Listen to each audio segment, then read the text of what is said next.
ময়না পালতো, ময়না তোতা পাখি যেটা কথা বলে পালতো। একদিন সকালে বাহির হইতেছে, ময়না বড় দামি হয়, অনেক দামি পাখি।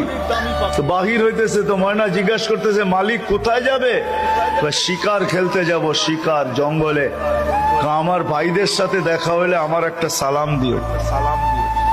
তো যখন জঙ্গলে ঢুকছে তো যে দেখতেছে কতগুলা ময়না ডালে বসা আছে, তো নিজের ময়নাটার সালামের কথা মনে উঠছে। তো ডাক দিয়া কইতেছে, শোনো, তোমাদের মতো একটা ময়না আমার বাড়িতেও আছে,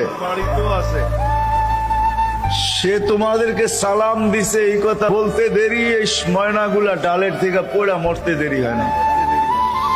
তার মন খারাপ হয়ে গেছে যে ওর সালামে এমন কি বিষ মিশানো ছিল যে এত দামি দামি 12-13টা ময়না মরে গেল। তো শিকার না খেলেই বাড়িতে চলে আসছে। তো ময়না জিজ্ঞাসা করছে, মালিক এত তাড়াতাড়ি ফিরলে, হাতে তো কোনো শিকার দেখি না। তুই কথাই বলিস না। বলে কেন? তোর সালামে এমন কি বিষ ছিল যে তোর সাথীদেরকে সালাম দিতে দেরি, একটু মরতে দেরি হয় নাই। এই কথা বলতে দেরি, নিজেরটাও মরতে দেরি হয় না, ওইটার সাথে সাথে মরে গেছে। তো খাঁচার দরজা খুইলা সামনে নিয়ে অনেকক্ষণ কাঁদছে, না লড়েও না চড়েও না, চক্ষুও খোলে না। আর কতক্ষণ কানবে?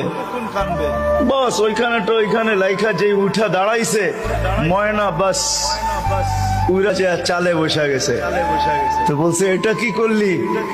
আমার বন্ধুরা আমাকে খবর দিছে, দেখ আমাদের মতো যদি বাগানে বাগানে ঘুরতে চাস তো মরার আগে একবার মরার ভান করে দেখ, তুইও আমাদের সাথে উঠতে পারবি, জঙ্গলে জঙ্গলে ঘুরতে পারবি।